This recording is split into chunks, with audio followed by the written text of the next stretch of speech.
الحمد لله الذي لم يزل عالما قديرا حيا قيوما سميعا بصيرا والذي أعلى معالم العلم وأعلامه وأظهر شعائر الشرع أحكامه ونشهد أن سيدنا وسندنا وحبيبنا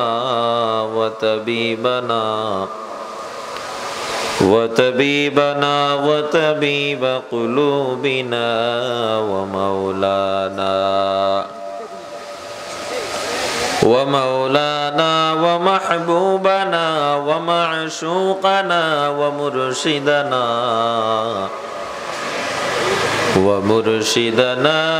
وأولانا محمدا عبده ورسوله الذي أرسله إلى الناس كافة بشيرا ونذيرا وداعيا إلى الله بإذنه سراجا وقمرا منيرا أما بعد فأعوذ بالله من الشيطان الرجيم بسم الله الرحمن الرحيم وما أرسلناك إلا رحمة للعالمين صدق الله مولانا العظيم وقال النبي صلى الله عليه وسلم كل أمتي يدخلون الجنة إلا من أبى قيل من أبى قال من أطاعني دخل الجنة ومن عصاني فقد أبى أو كما قال النبي عليه الصلاة والسلام وصدق رسوله النبي الكريم ونحن على ذلك لمن الشاهدين والشاكرين والحمد لله رب العالمين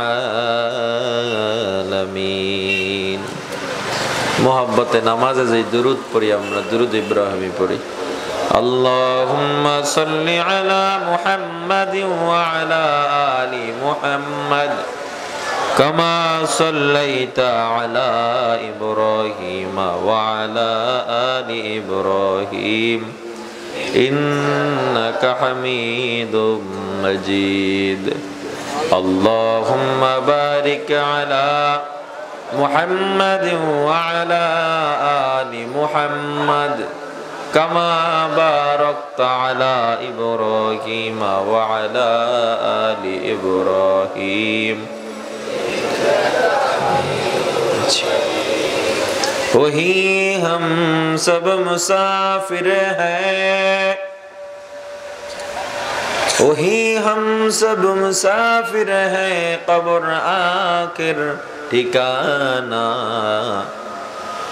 कोई आगे रवाना है कोई पीछे रवाना बलगल उला बिकमालिही كشف الدجى بجماله حسنت جميع خصاله صلوا عليه وآله محبت সবাই জিকির করি লা ইলাহা ইল্লাল্লাহ লা ইলাহা ইল্লাল্লাহ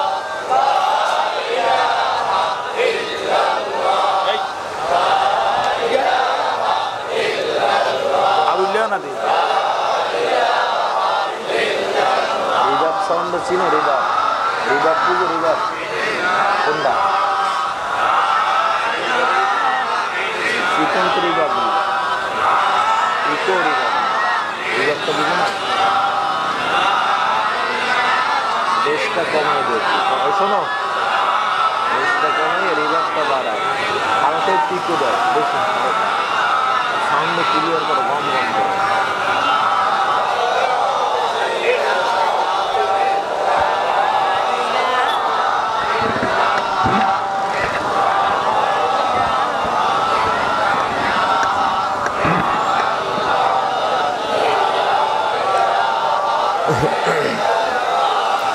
لا إله إلا الله لا إله إلا الله لا إله إلا الله لا إله إلا الله لا إله إلا الله محمد رسول الله ربي الله لا إله غيره ونبيه محمد مصطفاه ديني الإسلام دين موقه أرزق فرانا عفوا عنده مقتدايا نبي وصحبه رجوما للهدايا في زماه لا إله إلا الله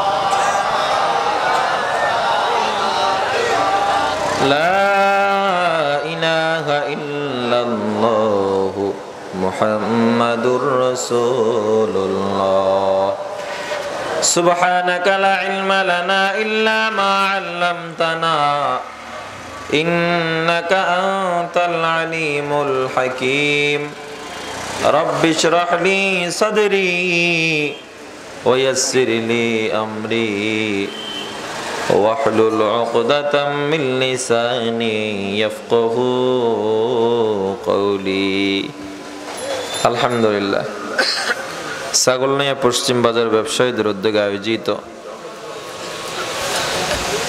অধ্যকার এই তাফসীরুল কোরআন ওয়াজ মাহফিল উপস্থিত মোহতারাম সভাপতি মুআজ্জাজ মুকাররম হযরত উলামা ইকরাম দূর দূরান্ত থেকে আগত আল্লাহ পাকের আশিকিন জাকিরিন বন্ধুরা কলিজার টুকরা সমবয়সী আমার যুবক ও ছাত্র ভাইয়েরা পর্দার আলে মা ও বোনেরা আল্লাহ পাকের দরবারে লাখ কোটি শুকর ও সুজুদ যিনি আমাদেরকে দয়া ও মায়া করে দুনিয়ার বিভিন্ন গুনাহের মজলিস থেকে মুক্ত করে দ্বীনের এই মহতি জলসায় আসা আর বসার কুরআন সুন্নাহর কিছু কথা শোনার সুযোগ করে দিলেন আল্লাহর দরবারে সবাই শুকর আদায় করি আলহামদুলিল্লাহ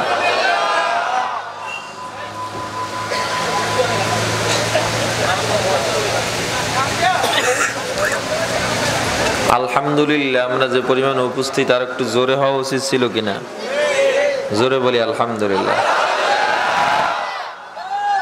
আলহামদুলিল্লাহ আল্লাহ শুকর আদায় করা আল্লাহকে শুকর যত বেশি আদায় করবে আমি আল্লাহ নিয়ামত তত এই ওয়াজ সবাই জানে বক্তাকে ওয়াজ হনতে হনতে শ্রোতারাও কিন্তু এখন ওয়াইজ হয়ে গেছে মুখ ওয়াইজ না হইলো কান কিন্তু ওয়াইজ হয়ে গেছে ঠিক কি না কান এখন মুফতি হয়ে গেছে মাওলানা হয়ে গেছে বহুত কিছু শুনতে শুনতে বক্তাদের গলা শেষ ওয়াজ করতে করতে শ্রোতাদের কান শেষ ওয়াজ শুনতে শুনতে আমলের চাকা জিরো ঠিক কি না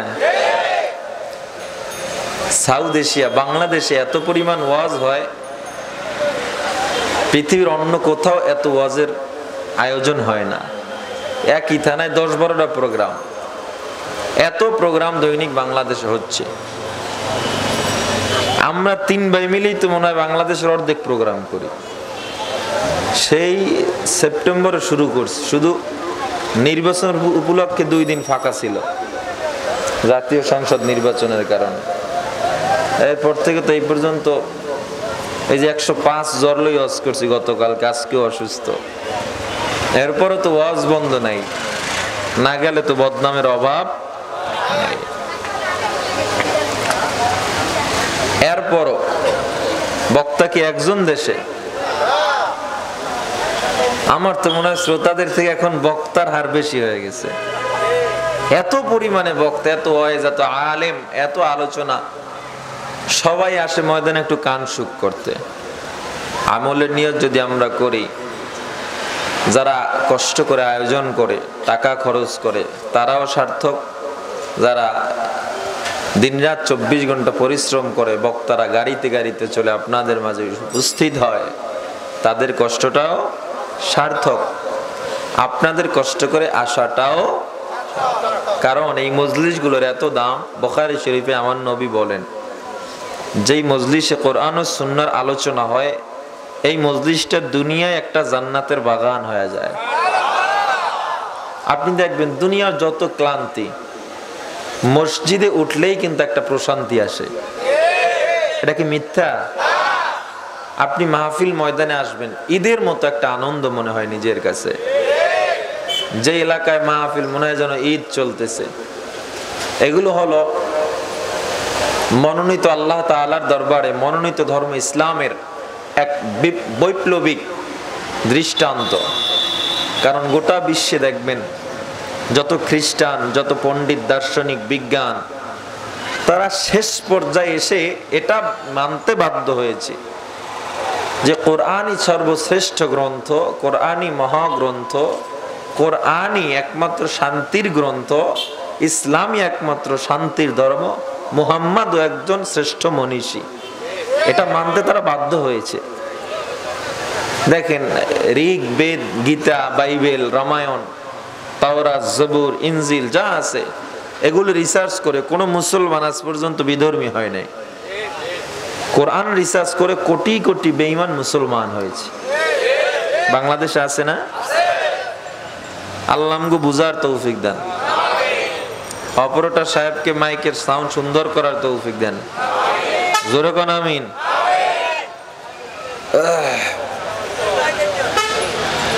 তো আমরা এই শ্রেষ্ঠ ধর্ম ইসলাম ধর্মে গ্রহণ করেছি, জন্মগ্রহণ করে আল্লাহর দরবারে মুসলমানের আওয়াজে জোরে আরেকবার বলি আলহামদুলিল্লাহ। আমি আপনাদের মাঝে পবিত্র কালামুল্লাহ শরীফের অগণিত আয়াতের মধ্য হতে ছোট্ট একটা আয়াতে কারিমা তেলাওয়াত করেছি। আয়াতের আলোকে যতটুকু আলোচনা হবে আল্লাহ যেন বক্তা শ্রোতা সবাইকে আমল করার তৌফিক দান করেন। আয়াতটা হলো নবীজির শানে আল্লাহ তাআলা নাজিল করেছেন।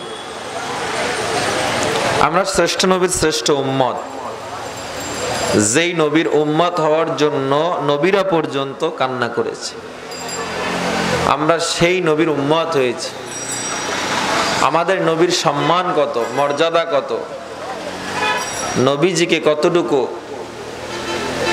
রেসপেক্ট করা দরকার, কতটুকু অনুকরণ করা দরকার, মুসলমান হিসাবে, শ্রেষ্ঠ উম্মত হিসাবে আমরা কি ততটুকু করতে পেরেছি?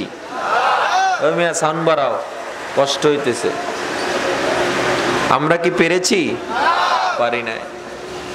তো আমরা জানবো আমার নবীর রিসালাত সম্বন্ধে, মর্যাদা সম্বন্ধে, এবং আমাদের কি কি করণীয়, কি করছি কি করছি না। কারণ আল্লাহ কিন্তু কোরআনে এক জায়গায় বলে দিয়েছেন,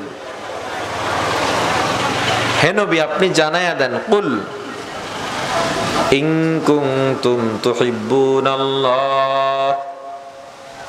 ফাত্তাবিউনি ইউহিব্বুকুমুল্লাহ ওয়া ইয়াগফির লাকুম যুনুবাকুম ওয়াল্লাহু গফুরুর রহিম। হে নবী আপনি জানায়া দেন, কেউ যদি আমাকে পেতে চায়, কে বলতেছে? আল্লাহ কয় কেউ যদি আমাকে পেতে চায় সে যেন আপনাকে ভালোবাসে। জোরে কোন সুবহানাল্লাহ। এখন আবার আরেকটা পেজ বাজাইছেন, সুবহানাল্লাহ আস্তে কইয়া। সুবহানাল্লাহর দাম আছে না নাই? বুখারী শরীফের কিতাবুল আদাবে পড়বেন, সুবহানাল্লাহর এত সওয়াব যে একবার সুবহানাল্লাহ বললে আল্লাহ জান্নাতে একটা ফলের গাছ বানায়া দেয়। এই ফলের গাছটা এত বড়, ইবনে মাসউদ রাদিয়াল্লাহু তাআলা আনহু বর্ণনা করেন, গাছের ছায়ার এক মাথা থেকে যদি একটা ঘোড়া দৌড় শুরু করে, আরাবিয়ান তেজি ঘোড়া, শেষ মাথায় যেতে যেতে 500 বছরেও কুলাবে না। এরপর কে কে সুবহানাল্লাহ কোন না? এতডান সওয়াব কামাইয়ের একটা মজলিস আজকে, যতটুকু পারি করা যাবে তো ইনশাআল্লাহ। একবার সুবহানাল্লাহর বিনিময়ে ইবনে আব্বাস বলেন, আসমান জমিনের যত খালি জায়গা আল্লাহ সব দ্বারা পরিপূর্ণ করে দেয়। শুকরে নেয়ামত নেয়ামতাত আফজু কুনাদ, কুফরে নেয়ামত আজকাফত বীরু কুনাদ। আলহামদুলিমান কদ্দার খায়রা ওয়া খাবালা, আলহামদুলিমান কদ্দার খায়রা ওয়া খাবালা, ওয়াশকুরু লিমান সাওয়ারা হুসনা ওয়া জামালা, ওয়াশকুরু লিমান সাওয়ারা হুসনা ওয়া জামালা। নিয়ামতের শুকর আদায় করতে হবে। ছোট ছোট আমলেরও অনেক দাম। আমার আল্লাহ জানায়া দেয় যে আমাকে পেতে হলে নবীকে ভালোবাসতে হবে, অর্থাৎ আল্লাহ তাআলা তার মনে হয় যেন ভালোবাসার ঠিকাদারি নবীরই দিয়ে দিছে। আর কোন নবীর এটা বলেছে আল্লাহ? তো নবী বলেন যেহেতু আমাকে ভালোবাসলে আল্লাহ কেই পাওয়া যাবে, তো আমাকে ভালোবাসারও তো কিছু রুলস আছে, আছে না নাই? নবীকে ভালোবাসার মাপকাঠি হলো সাহাবায়ে কেরাম। কারা? জোরে কোন? সাহাবায়ে কেরাম। তো সাহাবায়ে কেরামকে ভালোবাসলে কাকে ভালোবাসা হবে? আগে নবীকে। সাহাবায়ে কেরাম যেভাবে যেভাবে আমার নবীকে অনুসরণ করেছে, অনুকরণ করেছে, আমরা যদি তাদেরকে ফলো করি নবীজির ভালোবাসা পাওয়া সম্ভব। আর নবীর ভালোবাসা পাওয়া মানে কার ভালোবাসা পাওয়া? মুহাম্মদ হরগিজ না গুফতা তা না গুফতা, জিবরাইল জিবরাইল হরগিজ না গুফতা তা না গুফতা রওজলি।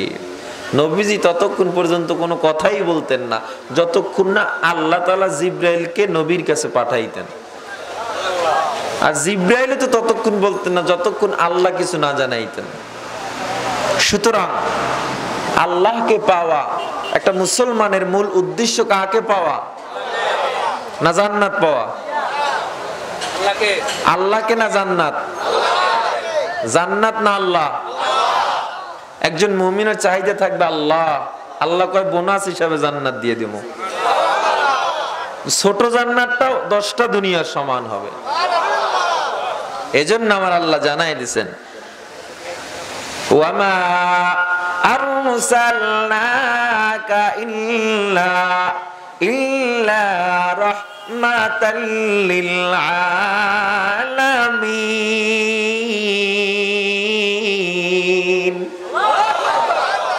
শুধু ওজুদ রাহমাতাল লিল আলামিন, মসজিদে ঔষধ হামারো এ জমিন। বাজান এই সাউন্ড আমি অস করতে পারবো না। আপনাদেরকে আগে বলে নাই মেশিন টেশিং রাখতে কিছু? আমার কলজা বাইরেই যাইতেছে সাউন্ডেরটা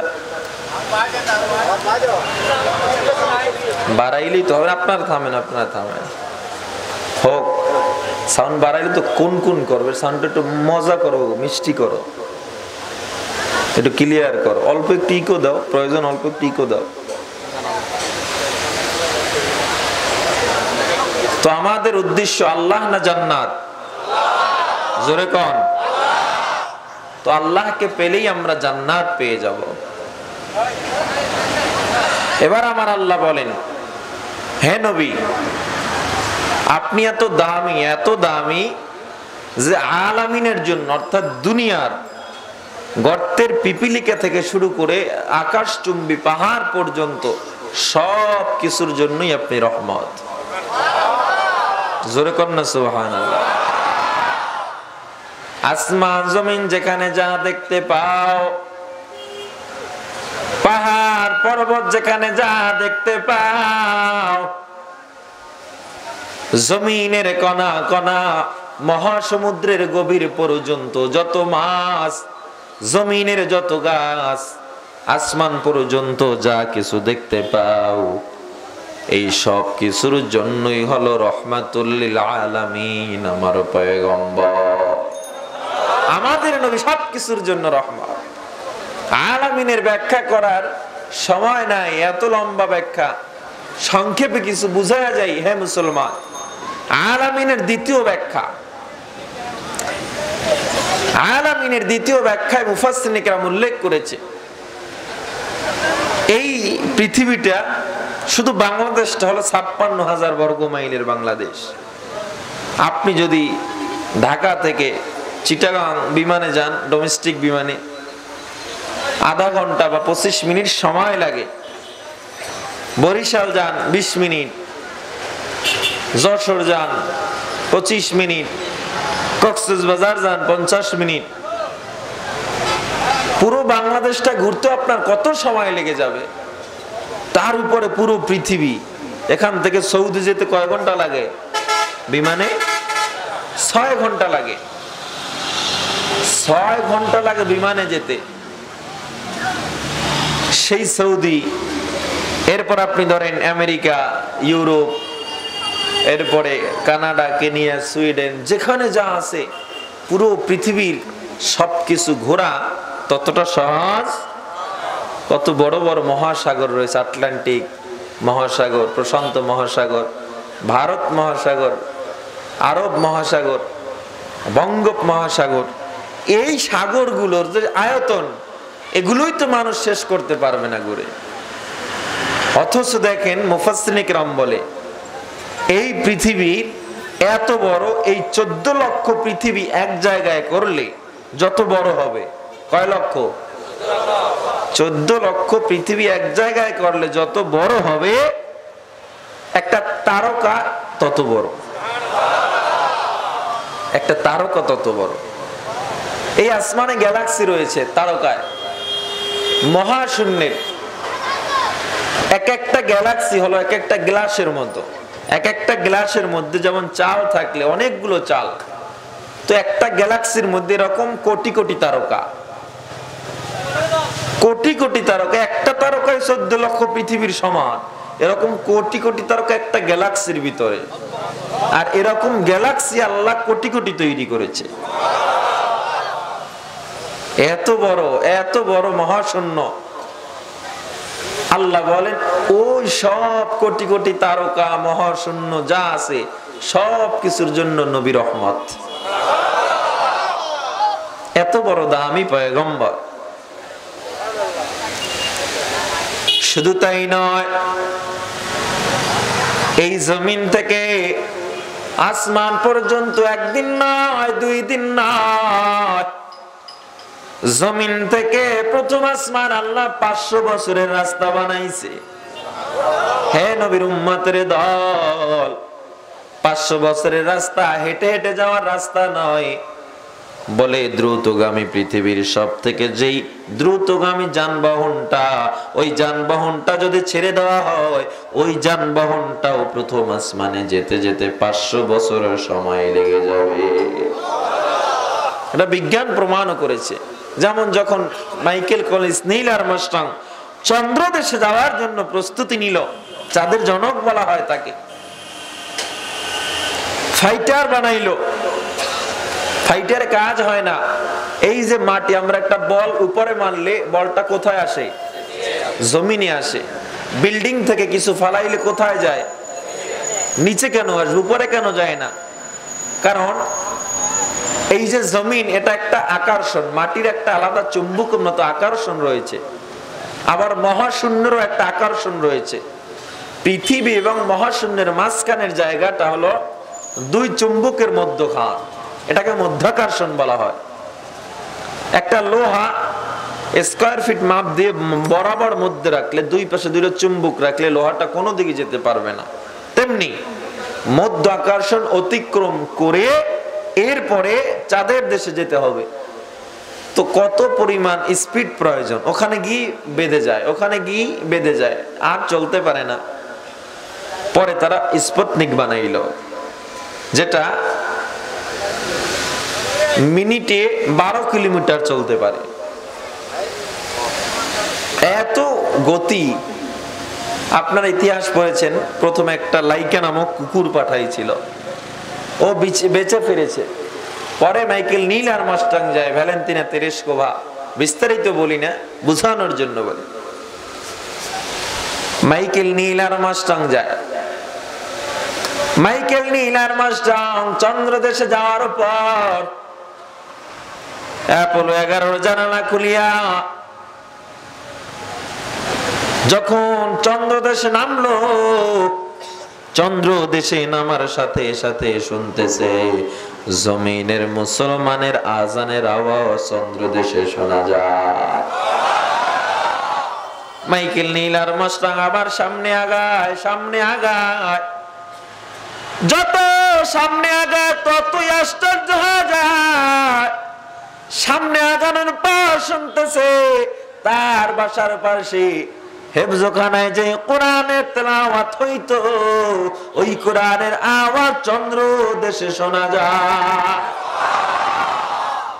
এ দুনিয়ার উম্মতের দল মাইকেল নীল আর্মস্ট্রং সামনে আগাইতেছে, মনে বড় ভয়।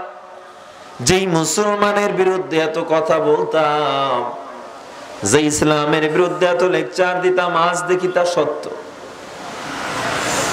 কিছুক্ষণ যাওয়ার পর দেখে চন্দ্রের গায়ে একটা দাগ দেখা যায়। এই দাগটা কোথা থেকে আসলো? মনে পড়লো শাক্কাল কমার কোরআনের রিসার্চ করেছে, মুহাম্মাদের আঙ্গুলের ইশারায় চন্দ্র দুইটা টুকরা হয়ে গিয়েছিল, সেই দাগ আজও পর্যন্ত আছে। ঠিক কিনা জোরে বল? মাইকেল নীল আর্মস্ট্রং চন্দ্রের দিকে তাকায়া আল্লাহর দিকে আঙুলটা উঠায়া ডাক দিয়া কয়, আল্লাহ, আমার মতো বেঈমান গুনাহগার কেউ নেই, ও মুসলমানের খোদা, আমায় তুমি ক্ষমা করিয়া দাও, আমি কালেমা পড়ে মুসলমান হয়ে গেলাম। এ দুনিয়ার উম্মত, এই মাইকেল নীল আর্মস্ট্রং জমিনে আসলো। জমিনে আসার পর হাজার মানুষ অপেক্ষায়, নীল আর্মস্ট্রং আজ চাঁদ বিজয় করেছে, তাকে ফুলের শুভেচ্ছা দিবে। কিন্তু না না, খুশি তো দূরের কথা, সবাই তাকায় দেখতেছে তার চোখ থেকে বেয়ে বেয়ে পানি পড়তেছে। সবাই ডাক দিয়া কয়, নীল আর্মস্ট্রং তুমি কেন কান্দো? নীল আর্মস্ট্রং ডাক দিয়া কয়, ভাই, হাসি তুই বান্দার আসতে পারে যেই বান্দা জানে তার নামটা জান্নাতের খাতায় লেখা রয়েছে। আমি জানি আমার নামটা তো জাহান্নামের খাতায়। তোমরা যেই মুসলমানের বিরুদ্ধে কথা বলো, যেই মুসলমানের কোরআন নিয়ে কটূক্তি করো, এই মুসলমানের কোরআনের আওয়াজ এখানে থাকে না। ওই চন্দ্র দেশেও আমি ক্লিয়ার জমিনের আওয়াজ শুনতে পেয়েছি, এই মুসলমানের আজানের ধ্বনিও শুনতে পেয়েছি। আমিও কালেমা পড়ে মুসলমান হয়ে গেছি। জায়গায় ইলেকট্রিক মিডিয়া, প্রিন্ট মিডিয়ায় কোনো প্রচার হয় নাই, জায়গায় ৮০,০০০ কাফের মুসলমান হয়ে যায়। এটা আমাদের বরত্ব, সেই ধর্মেই আমরা জন্মগ্রহণ করেছি। অথচ আফসোস, আপনাকে আমাকে দেখলে আজ মুসলমানের সুরতে মনে হয় না। এই ধর্মে জন্মগ্রহণ করেছি, এটা আমাদের গর্ব। একজন খ্রিস্টান, একজন ইহুদি যখন দেখবে আপনার মাথায় টুপি, গায়ে সুন্নতি লেবাস, আপনারে দেখলে সে নিঃসন্দেহ বলবে এটা একটা মুসলমান, কথা কয় না? কিন্তু আপনার কিচ্ছু নাই, সুন্নতের অনুসরণই নাই, তারা বুঝবে আসলে এটা মুসলমান না হিন্দু, দ্বিধাদ্বন্দ্বে পড়বে কিনা, কনফিউজ হবে কিনা, হয়ে যাবে। তার মানে তাদের মাইন্ডে এটা কাজ করতেছে, মুসলমান তো ওই বেটা দাবি করবে যিনি তার নবীর আদর্শ নিয়ে চলে। এটা ওর মাথায় কাজ করতেছে। মুসলমান প্রকৃতপক্ষে সে দাবি করবে যেই বান্দা তার আল্লাহ তাআলার পরিপূর্ণ হুকুম নিয়ে চলাফেরা করতেছে। একজন হিন্দু, তার দেখবেন ধর্মাবলম্বী একজন হিন্দু তার ধর্ম পুঙ্খানুপুঙ্খানু আদায় করে, একজন খ্রিস্টান আদায় করে। মুসলমান আমরা কেন পারি না? আমরা কেন পারি না? আফসোস, এমন একজন নবীর উম্মত হইলাম যেই নবীর উম্মত হওয়ার জন্য পয়গম্বর ঈসা আল্লাহ দরবারে ডাক দিয়া কয়, রে মালিক, একবার যদি হয় তুমি আমার আখিরি জামানার নবীর উম্মত বানায়া দাও। এই নবীর উম্মতের দল, নবীরা তো জান্নাতি, নিষ্পাপ, সন্দেহ আছে নাকি? এরপর আমার নবীর উম্মত হতে চাইলো, কারণ আমার নবীর উম্মতের এত দাম। যদিও নবী নাই, সাহাবায়ে কেরাম নাই, আমার নবী বলে আমি থাকবো না, সাহাবায়ে কেরাম থাকবে না, তবে আমার উম্মতের এত দাম, এত দাম, উলামায়ে কেরাম যা বলবে তদ অনুযায়ী আমল করলেই আমি নবীকে এবং আল্লাহকে পেয়ে যাবে। সুযোগ রেখেছেন কিনা? এর নবীর উম্মতের দল, আল্লাহর গোলাম, আমার নবী কেমন রহমত। এখান থেকে প্রথম আসমান 500 বছরের রাস্তা, এই প্রথম আসমানকে আল্লাহ আরো 500 বছরের মোটা বানিয়েছে। সুবহানাল্লাহ বলবেন না? প্রথম আসমানকে আল্লাহ সবুজ জমরুদ পাথর দ্বারা বানাইলেন। এই প্রথম আসমান থেকে দ্বিতীয় আসমান আরো 500 বছরের রাস্তা,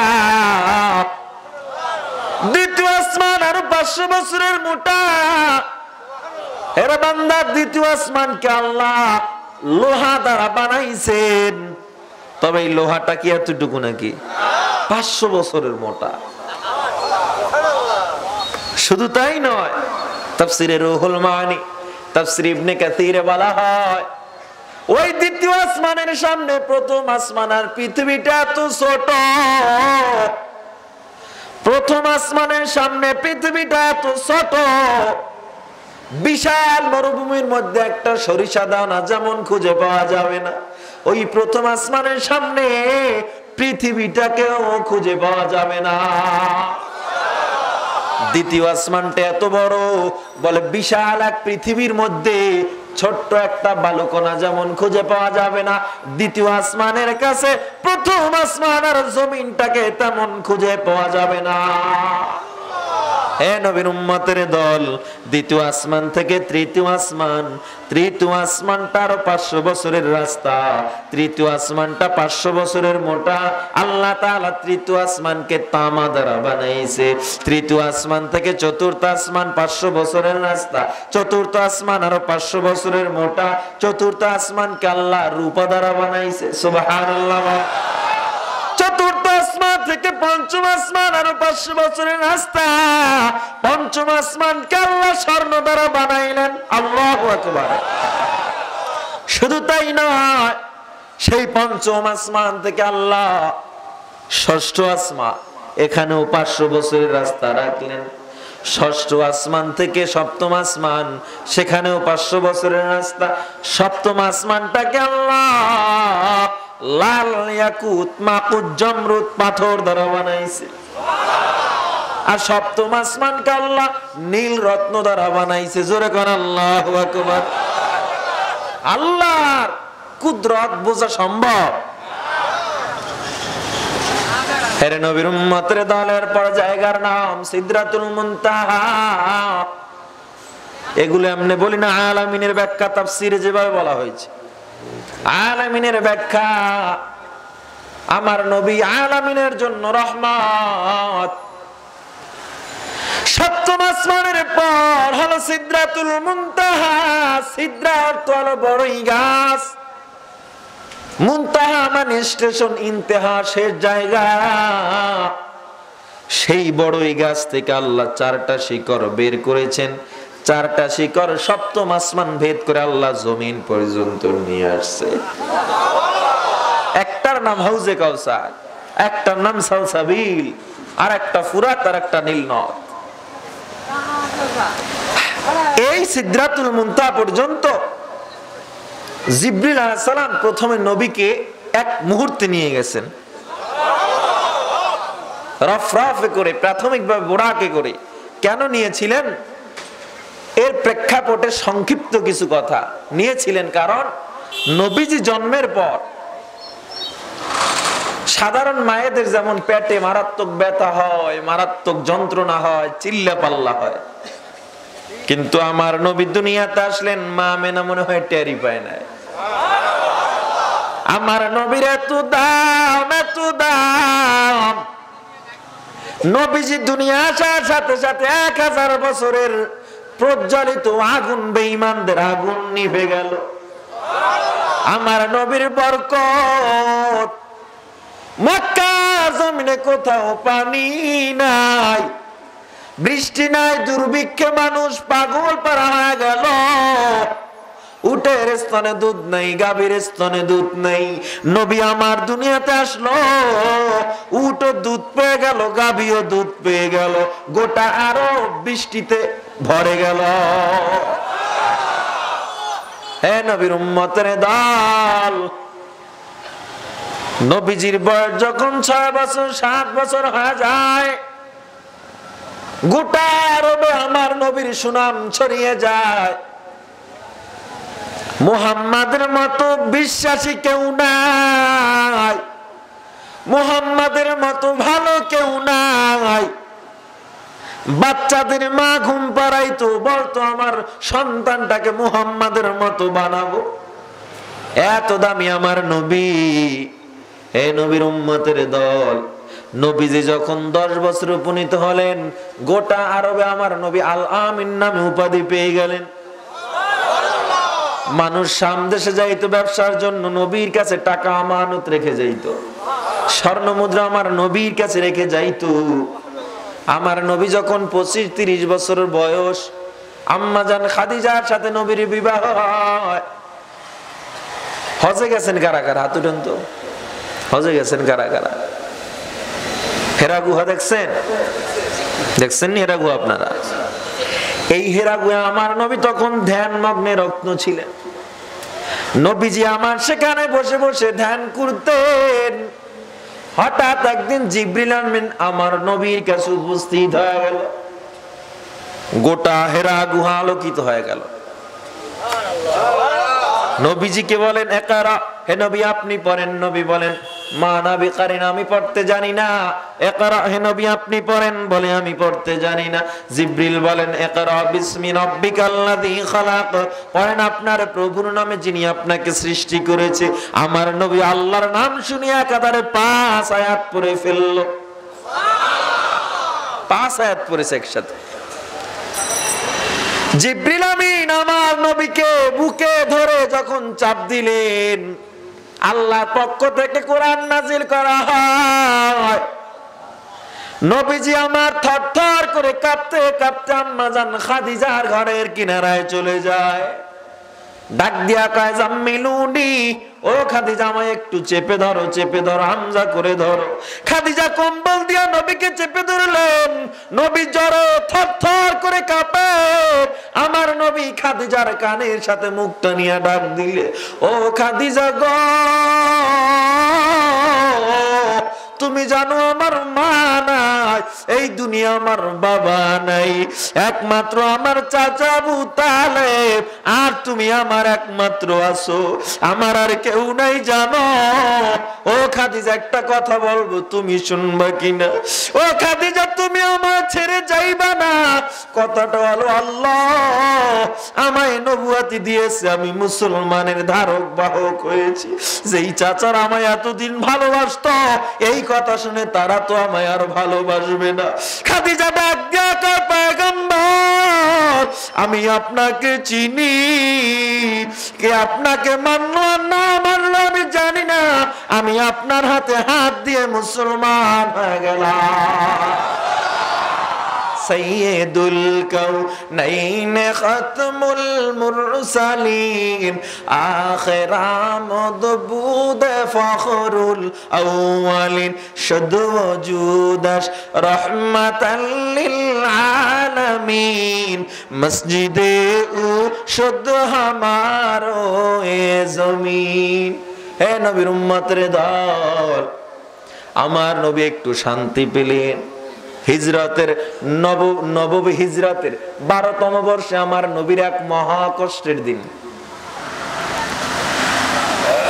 12 সালে আমার নবী হঠাৎ যখন মক্কার দূরে এক পাহাড়ে বসে বসে আকাশের দিকে তাকাইছিলেন, হঠাৎ এক ছোট্ট বাচ্চা খবর দেয়, হে পয়গম্বর মুহাম্মদ, তাড়াতাড়ি ঘরে চলে যান, আপনার স্ত্রী খাদিজা অসুস্থ হয়ে পড়েছে। আমার নবী দৌড় দিয়া ঘরে যায়। দুনিয়ায় একমাত্র সঙ্গিনী খাদিজা গিয়া দেখে দুনিয়া থেকে বিদায় হয়ে গেছে। আমার নবী এখন দেখে আবু তালেব ছাড়া কেউ নাই। নবীজি এবার চাচার দরবারে গেল। একই দিনে কোন কোন রাত একদিন পর আবু তালেব দুনিয়া থেকে বিদায় হয়ে গেল। এবার আমার নবী ডানে তাকায়, মা নাই, বামে তাকায় দেখে বাবা নাই, সামনে পেছনে কেউ নাই। আমার নবী দিনের দাওয়াত দেওয়া শুরু করলেন গোপনে গোপনে। যেই চাচা এতদিন আমার নবীর আল আমিন বলতো, আজ আমার নবীর গায়ে উটের পচা নারী বুড়ি চাপায় দেয়। আমার নবীর গলায় গামছা লাগায়া মক্কার অলিতে গলিতে টানে পাগল পাগল বলে গালি দেয়। আমার নবী কষ্ট সহ্য না করতে পারে তায়েফে চলে যায়। দুধমা হালিমা সাদিয়া করে আশ্রয় নেয়। তায়েফ শাসন করত দুই ভাই। তারা ডাক দিয়া কয়, মুহাম্মদ তুমি নাকি কালেমা প্রচার নিয়ে এসেছো, এই কোরআনের প্রচার কালেমা প্রচার এখানে চলবে না। আমার নবী ডাক দিয়া কয়, না না, আমার আল্লাহ যেখানে আমাকে হুকুম করেছে আমি আমার দাওয়াত বন্ধ করতে পারবো না। হে নবীর উম্মতের দল, আমার নবী যখন দাওয়াত শুরু করলেন, ওই দুই ভাই মক্কা তায়েফের ছোট্ট ছোট্ট বাচ্চাদেরকে লেলিয়ে দেয়। যা যা রাস্তায় যে মানুষটা হাঁটে ওটা মানুষ না, পাগল, ওর গায়ে পাথর মার, থুথু মার।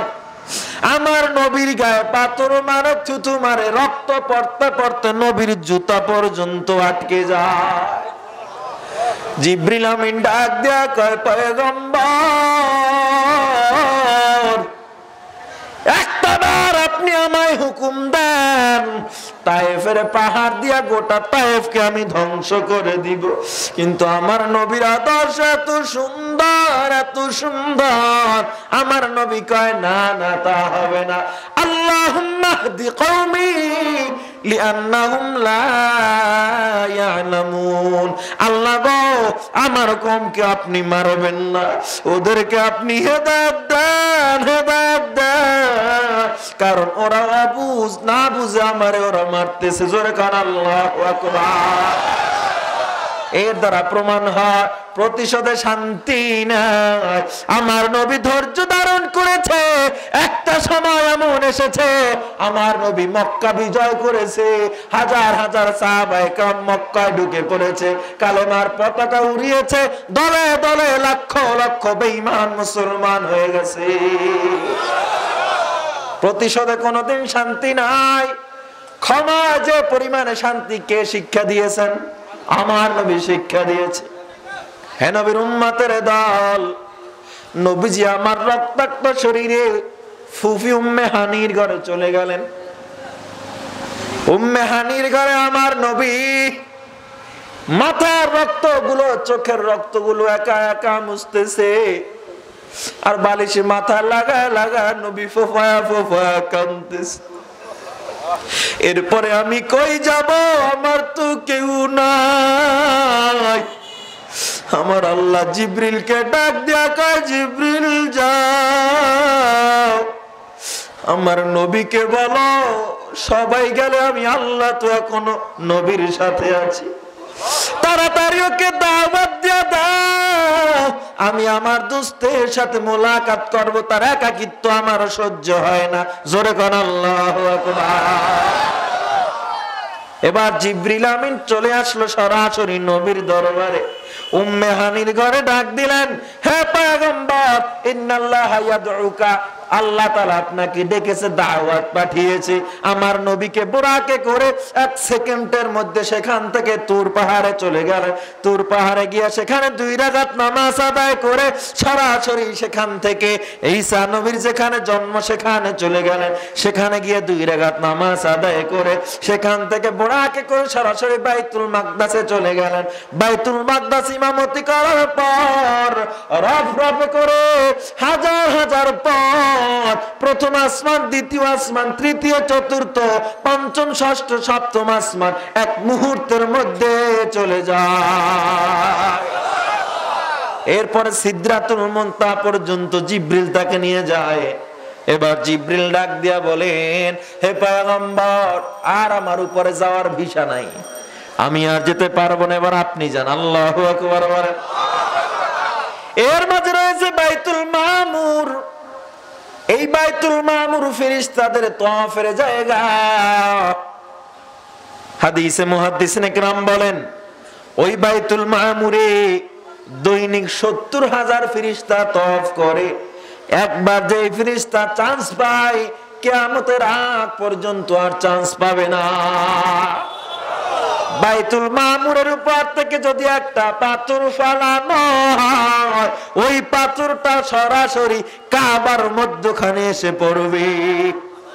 একেবারে কাবার সোজা আল্লাহ বানাইছেন। দুনিয়ায় মানুষের তওয়াফের জায়গা, ফেরেশতাদের তওয়াফের জায়গা। 1000 বছর উপরের পথ, হাজার হাজার বছর উপরের পথ আল্লাহ সোজা সুজি রেখেছেন। সুবহানাল্লাহ।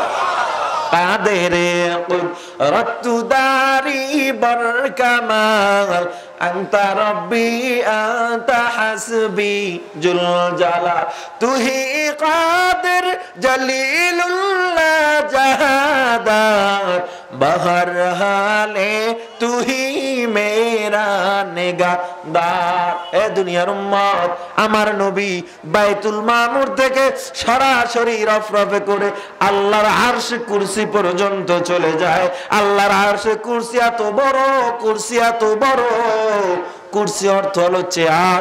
আল্লাহর কুরসির চেয়ার এত বড়, 7 আসমান ভেদ করে 7 জমিন নিচ পর্যন্ত যার পায়া চলে গেছে।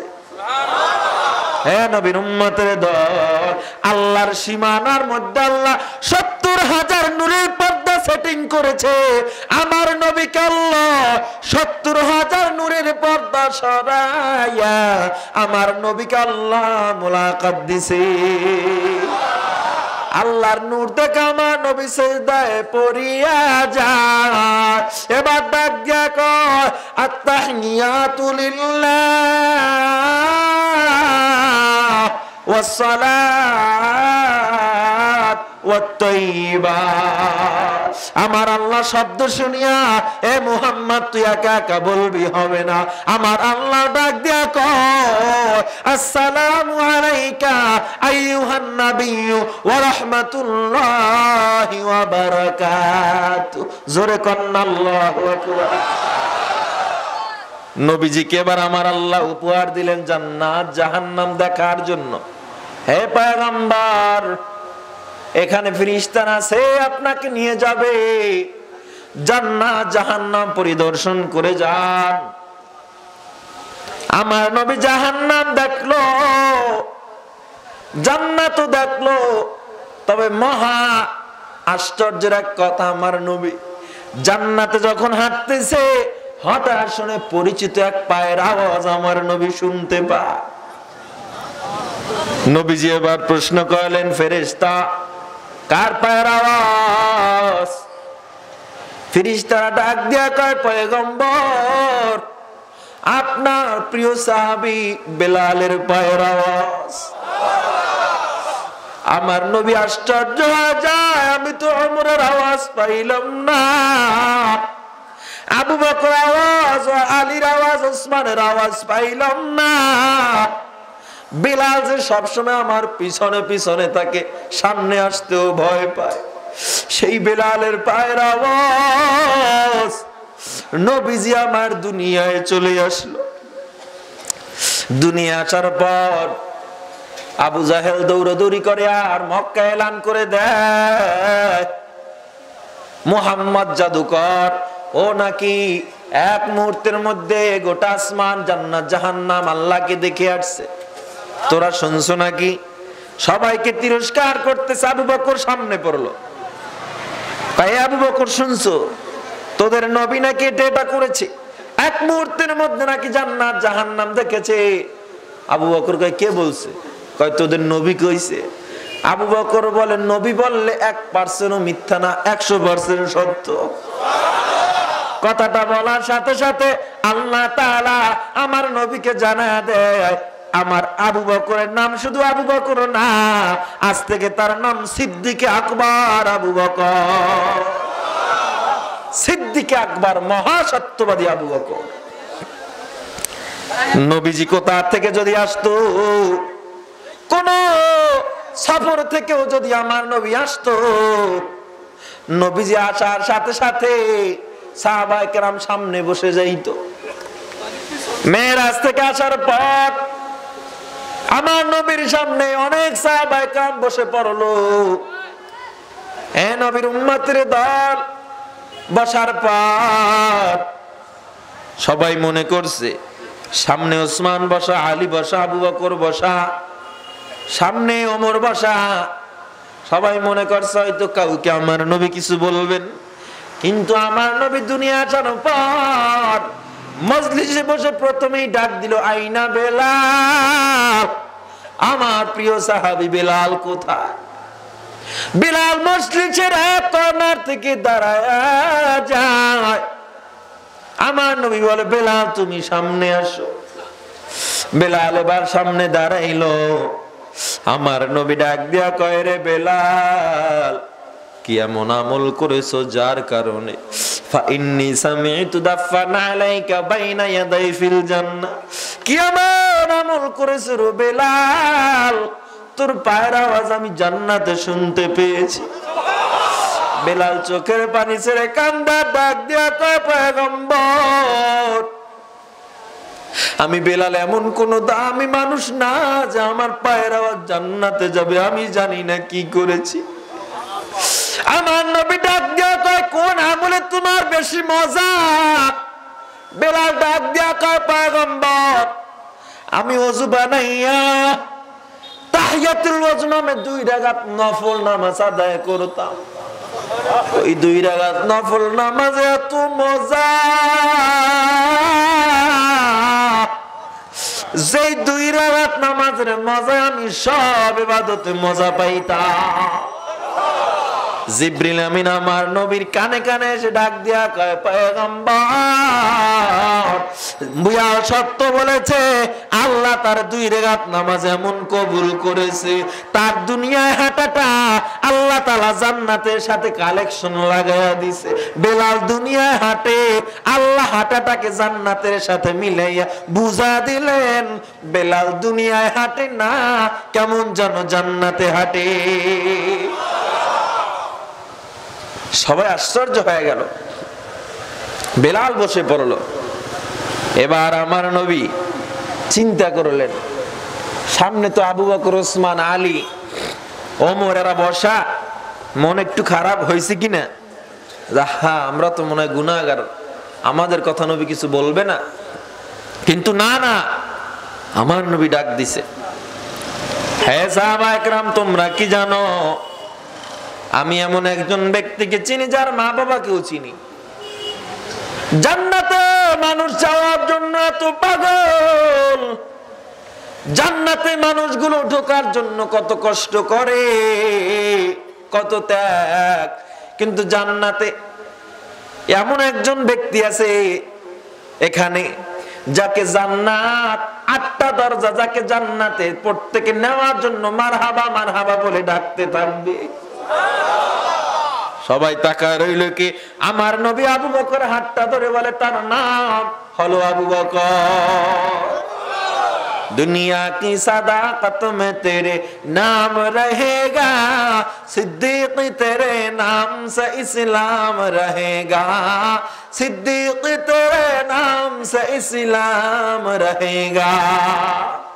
এ নবীর উম্মতের দল এবার মনে করছে ওমর একটু মনটা খারাপ করবে, আলী মনটা খারাপ করে আছে, ওসমান মনটা খারাপ করে। আমার নবী ডাক দিয়া কয়, ও সাহাবায়ে কেরাম তোমরা কি জানো আমি জান্নাতে যখন হাঁটতেছিলাম হঠাৎ ফেরেশতারা দাঁড়ায় গেল, আমিও দাঁড়ায় গেলাম। আমি ডান পাশে তাকাইলাম, জান্নাতে এত ঘর দেখলাম, কিন্তু ওই ঘরটার মতো সুন্দর কোন ঘর আমি দেখি নাই। লাল ইয়াকুত, নীল জমরুদ, নীল রত্ন সব কিছুর মিশ্রিত দিয়া, রৌপ্য স্বর্ণের মিশ্রিত দিয়া সুন্দর একটা প্রসাদ বানানো, বিশাল এক বালাখানা বানানো। আমি ফেরেশতাদেরকে প্রশ্ন করলাম, ও ফেরেশতারা এই প্রসাদটি কার, এত সুন্দর বাড়ি? ফেরেশতারা ডাক দিয়া কয়, ও পয়গম্বর এটা এমন এক বাড়ি আমরা ফেরেশতারাও এখান থেকে হাঁটলে কেউ একবার না তাকায়া যেতে পারি না। আমার নবী বলে এই বাড়িটি কার? সাহাবায়ে কেরাম বলে নবীটি বাড়ি, নবী বাড়িটি কার? আমার নবী ওমরের হাতটা ধরে বলে বাড়িটি হলো ওমরের। दुनिया की अदालत में तेरे नाम रहेगा, फारूक तेरे नाम से इस्लाम रहेगा, फारूक तेरे नाम से इस्लाम रहेगा। এবার আমার নবী ডাক দিয়া কয়, তোমরা কি জানো জান্নাতে প্রত্যেক নবীর সাথে একজন দোস্ত থাকবে, সঙ্গী থাকবে? তোমরা কি জানো আমার সঙ্গী কে? আমার নবী ওসমানের হাতটা ধরে বলে আমার সঙ্গী হবে ওসমান। জোরে কান আল্লাহু আকবার। আনতা রফিকি ফিল জান্নাহ। ওসমানও কাঁদে, আলীও কাঁদে, ওমরও কাঁদে। কে বাকি আছে? আলী। কে বাকি আছে? আমার নবী ডাক ডাকা, আলী গো জান্নাতে যে আমার বাড়িটা হবে ওই বাড়ির সামনের ঘরটাই হবে তোমার। जोर करना अल्लाहु अकबर। दुनिया की सखावत में तेरे नाम रहेगा, दुनिया की सखावत में तेरे नाम रहेगा, उस्मान तेरे नाम से इस्लाम रहेगा, उस्मान तेरे नाम से इस्लाम रहेगा, दुनिया की शुजाअत में तेरे नाम रहेगा, हैदर तेरे नाम से इस्लाम रहेगा, हैदर तेरे नाम से इस्लाम रहेगा। ও দুনিয়ার উম্মত, ও ফেনীর মুসলমান, ও আল্লাহর গোলাম, এখনো কি একবারও চিন্তা করো নাই এই নবীর এত দাম, এত দাম? সাহাবায়ে কেরাম আমার নবী সহচর যে কত দাম হয়ে গেল, কত দামি হয়ে গেল। এর নবীর উম্মতের দল, আপনি আমি সেই নবীর শ্রেষ্ঠ উম্মত হইলাম, আজ পর্যন্ত নবীর সুন্নতকে জিন্দা করতে পারি না। সেই নবীর উম্মত হইলাম, ইসলাম ধর্মে আমরা জন্মগ্রহণ করলাম, এরপর আজ পর্যন্ত কোরআনের হুকুম আহকাম গুলো মেনে চলতে পারি নাই। আমাদের মতো কপাল পোড়া কেউ নাই। আপনার আমার সামনে বেঈমানরা, খ্রিস্টানরা, হিন্দুরা কালেমা পড়ে মুসলমান হয়ে জান্নাতে চলে যায়, আর মুসলমানের ঘরে জন্ম নিয়া আপনি আমি আজ পর্যন্ত করতে পারি না। ঠিক কিনা জোরে কর। আরে পশু পাখি যে পরিমাণ আমার নবীকে ভালোবাসে, সেই পরিমাণ ভালোবাসা আমরা এখনো নবীরে বাসতে পারি না। ঠিক কিনা জোরে কর। নবীজি যখন হিজরত করবেন, নবীজি আবু বকরকে ডাক দিলেন, আবু বকর তুমি প্রস্তুত থেকো, আল্লাহ যে কোনো মুহূর্তে হিজরতের কথা বলতে পারে। কোন কোন রিওয়ায়াতের 1 বছর পর, কোন কোন রিওয়ায়াতে 2 বছর, কোন কোন রিওয়ায়াতে আরো কম দিছে।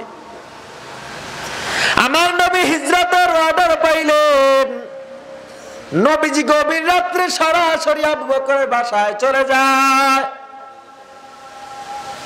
গোটা দুনিয়ার মানুষ যখন ঘুমে বিভোর, মক্কার জমিনের আরবের মানুষ সবাই ঘুমে বিভোর, আমার নবী আবু বকরের ঘরের কিনারায় গিয়া ডাক দিছে, আবু বকর। দরজায় হাতটা লাগাইলো, দেখে দরজাটা খোলা। আবু বকর লাব্বাইকা ইয়া রাসূলুল্লাহ বলে দাঁড়ায়া যায়। আমার নবী ডাক দেয়া কয়, আবু বকর তুমি কি ঘুমাও না? আবু বকর কয়, নবী আপনি হিজরত করবেন এজন্য আমি ঘুমাই না। আমার নবী ডাক দেয়া কয়, আবু বকর আজকে হিজরত করব আমি আর আল্লাহ ছাড়া তো কেউ জানে না। তুমি কেমনে জেনেছো আবু বকর? আবু বকর কয়, নবী আমি জানি। আমার নবী কয়, কেমনে জানো? আবু বকর কথা বলে না। আমার নবী আবু বকরের মাথাটা বাহুর উপর উঠায় ডাক দিল, আবু বকর ও আবু বকর বলো কেমনে তুমি জেনেছো একটু জানায় দাও। আবু বকর ডাক দেয়া কয়, পয়গম্বর আপনি সেই বছর আগে যখন বলছিলেন আমাকে আপনি সফর সঙ্গী বানাইবেন, সেই থেকে আমি একটা রাত বিছানায় পিঠটা লাগাই নাই আপনার অপেক্ষা। হে নবীর উম্মতের দল, এত কষ্ট করেছে। আমার নবী ডাক দিয়া কয়, হে আবু বকর ওই আল্লাহর কসম যার হাতে আমার জান, আমি নবী তোরে ছাড়া তো জান্নাতে ঢুকবো না। যারা কোন আল্লাহু আকবার। এত কষ্ট তারা করেছে। হাইওয়াতুল হাইওয়ান কিতাবে বলা হয়, একটা পিঁপড়া আল্লাহর দরবারে কান্না করতেছিল আর বলতেছিল, আল্লাহ একটা বারও যদি হয় আমায় একটু তোমার মদিনা পয়গম্বরের রওজাটা দেখায়া দাও, একবারও যদি হয়। আমার আল্লাহর দরবারে পিঁপড়াটা তো কান্নাকাটি করেছে, আল্লাহ দোয়া কবুল না করে আর পারে না।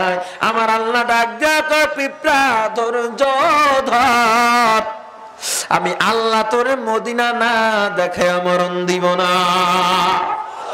আল্লাহ একটা কবুতর পাঠায় দিল, যাও যাও অমুক জঙ্গলায় পিঁপড়া কান্নাকাটি করে, ওই পিঁপড়াটাকে নিয়ে তাড়াতাড়ি মদিনায় যাও। কবুতরটা পিঁপড়াকে নিয়ে সরাসরি মদিনায় চলে যায়। কারি তৈয়ব সাহেব রহমাতুল্লাহ আলাইহি টিকায় লিখেছে, কোন মানুষ যদি এই পিঁপড়ার অর্ধেক আবেগ নিয়েও যদি আল্লাহর দরবারে চাওয়ার মতো চাইতো, আমার আল্লাহ কোন মানুষের দোয়া ফেলে দিত না। হে নবীর উম্মতের দল, পিঁপড়াটা মদিনায় যাওয়ার পর এবার মদিনার ধুলোগুলো বারবার গায়ে মাখতেছে। কবুতর ডাক দিয়া কয়, পিঁপড়া আল্লাহ তোমায় মদিনা দেখাইছে, তোমার মনের সব আশা পূরণ হইছে, এরপরও কেন তার বারবার ধুলোগুলো গায়ে মাখতেছ? পিঁপড়া ডাক দিয়া কয়, কবুতর ভাই গো তুমি জেনে নাও এই মদিনা আমার মাটি, মদিনার মাটি আমার নবীকে আগলে রেখেছে। যেই মাটি আমার নবীকে আগলে রেখেছে ওই মাটি তো কম দামি না, ওই মাটি আমার গায়ে লাগাই আমি পুরো পৃথিবীর পিঁপড়াকে জানাইয়া দিলাম, ও পিঁপড়ার শুনিয়া পুরো দুনিয়ার সব পিঁপড়ার থেকে নবীরকে আগলে রাখার এই মাটি আমি গায়ে লাগাইয়া সবার চেয়ে দামি হয়ে গেলাম। মদিনা যাইতে পারলাম না, মদিনা দেখতে পারলাম না, আমি অসহায় তাই এত দূরে রই, শুধু সালাম জানাই। মদিনা যাইতে পারলাম না, মদিনা দেখতে পারলাম না। এর নবীর উম্মতের দল, এই মদিনার ধুলার এত দাম, মদিনার মাটির এমন দাম, ইমাম মালিক 70 বছর মদিনার সময় কাটাইছে। 70 বছরে একটা দিন ইমাম মালিক মদিনায় জুতা পরিধান করে হাঁটে না। ইমাম মালিককে প্রশ্ন করা হয়, হে ইমাম মালিক 70 বছর মদিনায় সময় কাটাইছো, এরপরও কোন মদিনায় জুতা পায়ে দাও না, পরিধান করো না। ইমাম মালিক ডাক দিয়া কয়, হে মদিনার মানুষ, আস্তাহিয়ু, আমি লজ্জাবোধ করি। হে মদিনার মানুষ, এই মাটিতে আমার ঘোড়া পর্যন্ত আমি চালনা করি না। আমি এই 70 বছরে শুধু যে জুতা পরিধান করি না, না না, গোটা মদিনার এরিয়ায় আমি কোথাও প্রস্রাব পায়খানা পর্যন্ত করি না। আনা আস্তাহি মিনাল্লাহি মা তুরবাতু ফিহি কবর রাসূলিল্লাহি সাল্লাল্লাহু আলাইহি ওয়াসাল্লাম বিহাফারাদাব্বা। ইমাম মালিক বলেন, মা বিতুলাইলাতান ইল্লা রাআইতু ফিহা রাসূলুল্লাহি সাল্লাল্লাহু আলাইহি ওয়াসাল্লাম। আমি মদিনায় এমন একটা রাত কাটাই না যেই রাতে আমি নবীকে স্বপ্নে দেখি না। ও নবীর উম্মতের দল, কেমন নবীর উম্মত হইলাম আমরা, আজ একটু তাকায় দেখো। ও নবীর উম্মতের দল, যেই নবী দিনের জন্য এত কষ্ট করেছে, যেই নবীর কারণে আমরা এত দামি, সেই নবীর জন্য কি মায়া লাগে না? ওই আদালতে কিবরিয়া আপনি আমি যদি হে বান্দা ওই শাফাত নবীর পেতে চাই, আমার নবীর সুন্নাত জবাই করে কোনদিন পাওয়া যাবে না। ঠিক কিনা জোরে কান? অসম্ভব জোরে বলেন। শুধু নবীরে ভালোবাসবো তাই? আপনার বাবারে আপনি ভালোবাসেন কিনা? কারা কারা বাবারে ভালোবাসেন দেখি? মাকে বাসেন? হাত নামা। আপনার বাবার গায়ে কেউ হাত তুললে, গালি দিলে, কটূক্তি করলে কার কার মেজাজ খারাপ হবে? হাত উঠান। আরে বাপরে বাপ, সবাই রইব। হাত নামা। তো বাবার থেকে আমার নবীর দাম অনেক কমে গেছে। হ্যাঁ, শুধু কি বেশি? আমার নবী বলেন, লা ইউমিনু আহাদুকুম হাত্তা আকুনা আহাব্বা ইলাইহি মিন ওয়ালিদিহি ওয়া ওয়ালাদিহি ওয়ান নাসি আজমাইন। ততক্ষণ পর্যন্ত মুমিন হইতে পারবা না যতক্ষণ না পর্যন্ত মা বাবা হোক, সন্তান হোক, সব মানুষের থেকে আমি নবীকে বেশি ভালোবাসতে না পারবা। নবী বলেছে।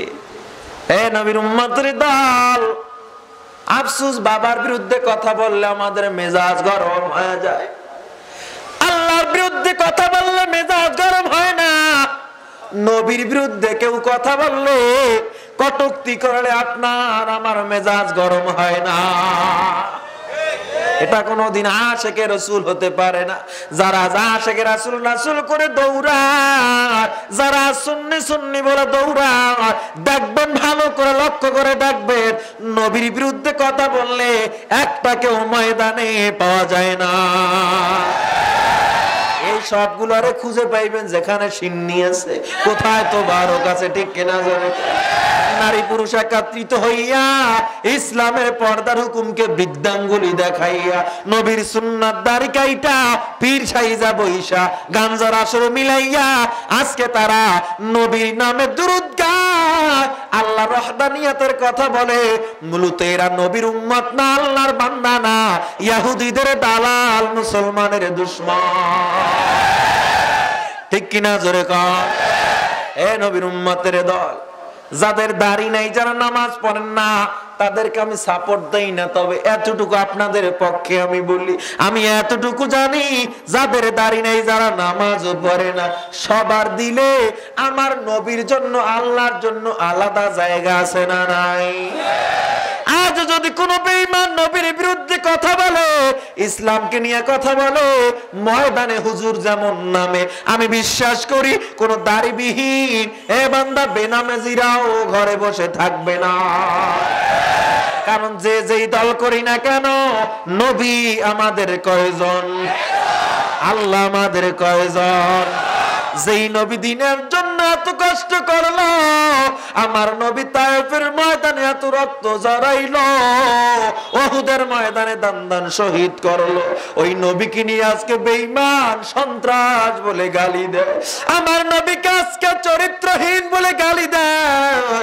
আমি জানা দিতে চাই ও বেঈমানের দল, এই বাংলার জমিন 92% মুসলমানের জমিন, এই জমিনে বসে আমার নবীর বিরুদ্ধে কথা বলে, ইসলামের বিরুদ্ধে কথা বলে, আল্লাহর বিরুদ্ধে কথা বলে, আমার গায়ে এক ফোঁটা রক্ত থাকা পর্যন্ত কোন নাস্তিক মুরতাদ বেঈমানদেরকে এই জমিনে ছেড়ে দেওয়া হবে না। ঠিক কিনা জোরে বলেন? তুমি যেই হও না কেন, এ নবীর উম্মতের দল যে হন না কেন, আজকে প্রধানমন্ত্রী কি নবীর বিরুদ্ধে না নবীর পক্ষে? আজকে স্বরাষ্ট্রমন্ত্রী নবীর বিরুদ্ধে না পক্ষে? বিরোধী দলের মানুষগুলো নবীর পক্ষে না বিরুদ্ধে? সবাই নবীর পক্ষে, সবাই মুসলমান।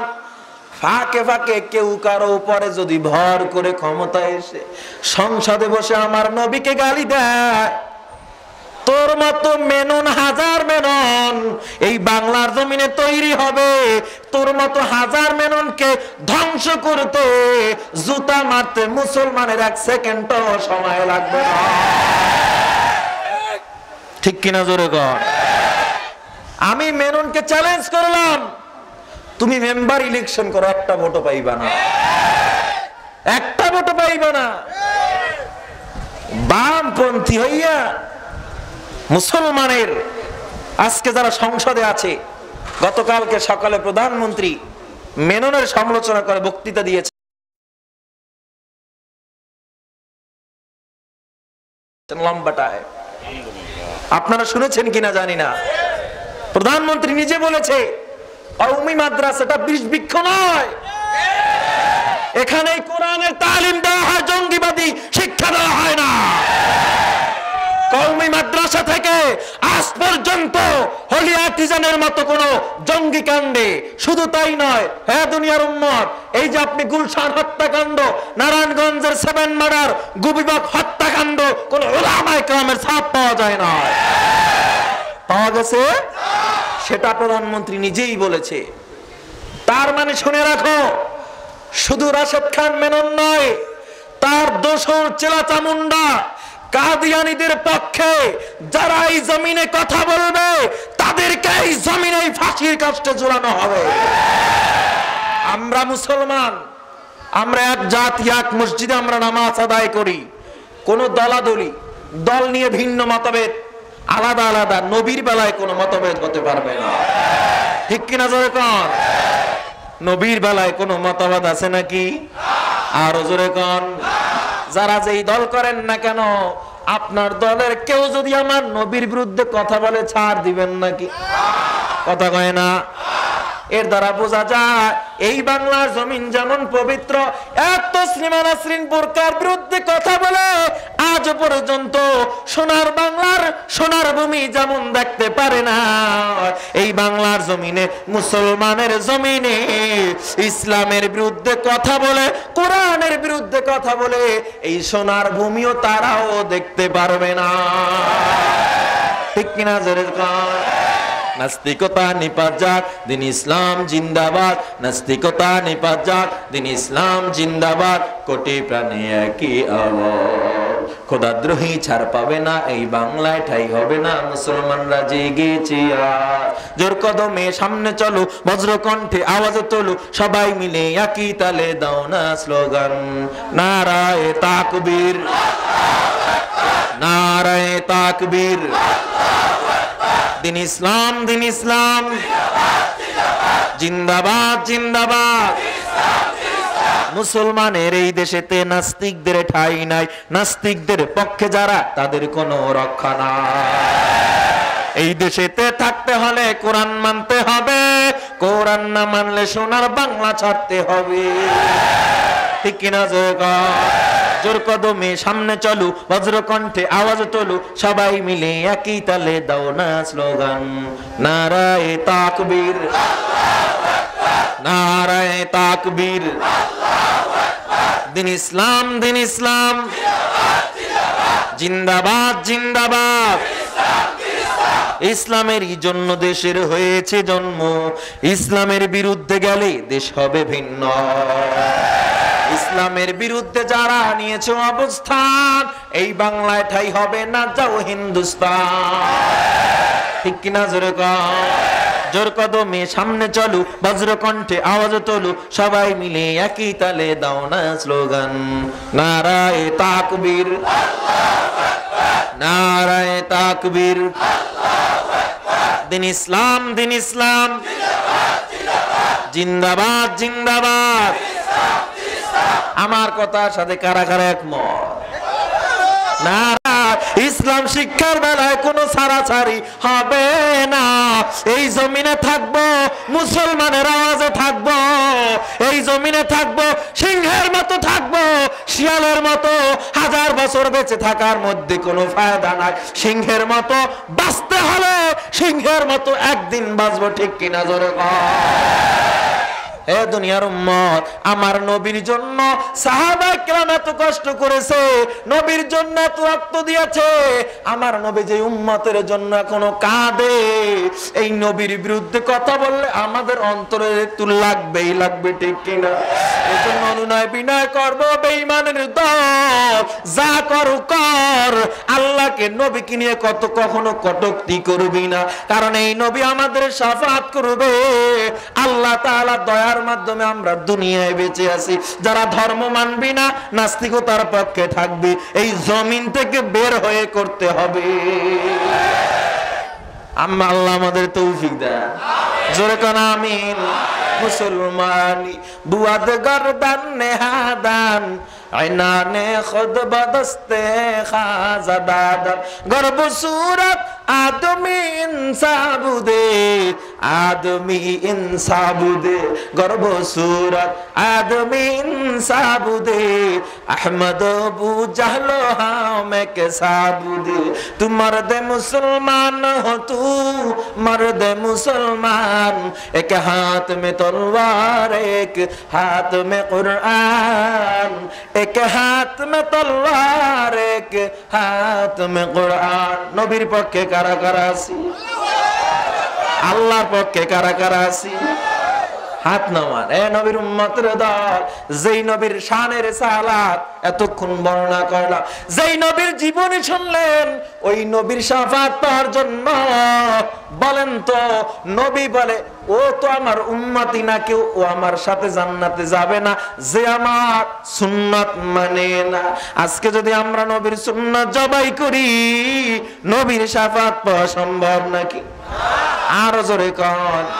আজকে যদি যুবকরে বলি, যুবক দাড়ি রাখো, ও যুবক নামাজ পড়ো, কয় হুজুর বুড়া হয় নামাজ পড়বো, কয় কি কয় না? এ যুবকের দল, আমায় একটু জবাব দেন, বুড়া হওয়ার কোনো গ্যারান্টি আছে নাকি? এই জমিনে তাকায় দেখেন, এই ময়দানে তাকায় দেখেন, কত বান্দার মা নাই, কত আল্লাহর বান্দার বাবা নাই, চিরবিদায় নিয়া কবরের আসামি হয়ে গেছে বান্দা। এই কয়দিন আগের ঘটনা, চকবাজারে আগুনে পুরে কত মা বোন নাই, কত আল্লাহর বান্দা দুনিয়া থেকে বিদায়। সন্তান কাঁদে আমার মা কই, মা কাঁদে আমার সন্তান কই। ইউএস বাংলা বিমান অ্যাক্সিডেন্ট হয়ে কত মরণ, এ বান্দা রংপুরে গাড়ি অ্যাক্সিডেন্টে কত যুবকের মরণ, এর যুবক আল্লাহর গোলাম সাবাট হাজরিতে কত মরণ। জীবনের যদি গ্যারান্টি থাকতো, তারা তো আর মরতো না। আপনার আমার মরণটা কোথায় হবে জানা নাই রে বান্দা। এই রোডে গাড়ি এমন কোন দিন নাই মরণ নাই, এমন কোন দিন নাই বাইক অ্যাক্সিডেন্টের মরণ নাই। ও যুবকের দল, তোমার মতো হাজার যুবক, RAB, army, police, OCD, CSP, IG, commissioner, doctor, doctor, barrister, professor, engineer, উকিল, ব্যারিস্টার, লেখক, সাহিত্যিক, ওরে বান্দা, এদের মধ্যে দাড়িওয়ালা নামাজি আছে না নাই? আরো জোরে কোন আছে না নাই? বান্দা স্কুল পড়ুয়া, কলেজ পড়ুয়া, ভার্সিটি পড়ুয়া, এদের মধ্যে দাড়িওয়ালা নামাজি আছে না নাই? অভাব নাই রে যুবক। আমার নবী বলেন 24 ঘন্টা কোনো মানুষের গুনাহ হয় না, ঘুমাইলে মানুষের গুনার খাতা বন্ধ হয়ে যায়, তবে যারা দাড়ি কাটো ঘুমাইলেও গুনার খাতা বন্ধ হয় না। ও নবীর উম্মতের দল। এই অবস্থা আজরাইল হাজির হলে জাহান্নাম ছাড়া কোনো উপায় নাই। দিলটায় যদি বলার গুনাহ করব না, সরকারি চাকরি করি বেসরকারি চাকরি করি, যে যেখানেই থাকি না কেন, কারণ জান্নাতে যাওয়ার জন্য মুফতি হওয়া শর্ত না, জান্নাতে যাওয়ার জন্য মাওলানা হওয়া শর্ত না, জান্নাতে যাওয়ার জন্য বক্তা হওয়া শর্ত না, শাইখুল হাদিস হওয়া শর্ত না। আল্লাহ দেখবে কার আমল। ওয়াসহাবুল ইয়ামিন মা আসহাবুল ইয়ামিন, কার আমল নাই ওয়াসহাবুশ শিমাল মা আসহাবুশ শিমাল, তাদের অবস্থা কেমন হবে? এরা নবীর উম্মতের দল, দল হবে দুইটা, আমলওয়ালা বেআমল, এর মধ্যে আরো ভাগাভাগি হবে।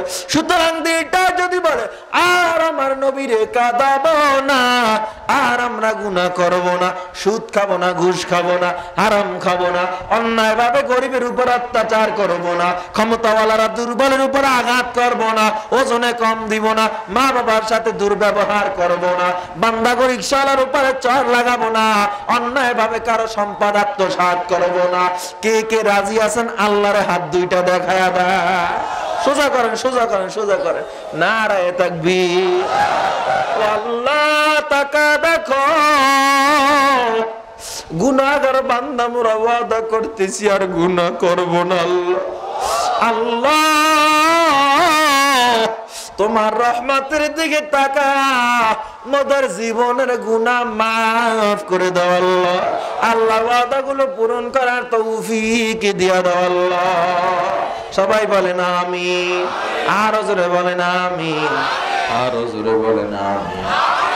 যতটুকু আলোচনা হইল আল্লাহ আমল করার তৌফিক দান করে। জোরে কোন আমিন। শেষ ভালো যাক, কেউ লইরেন না, মোনাজাত হবে। আমি ভাবছিলাম 10 মিনিট কথা বলতে পারবো না, শারীরিক যে কন্ডিশন, 105 জ্বর, অ্যান্টিবায়োটিক খাইয়া রওনা দিস, এই জ্বর ছাড়তেছে উঠতেছে। না আসলে তো দুই দল হইতো, একদল কইতো কমিটির বদনাম করতো, দাওয়াতই দেয় নাই, আর একদল কইতো হুজুরে দাওয়াত নিয়ে আহেই নাই। ঠিক কিনা?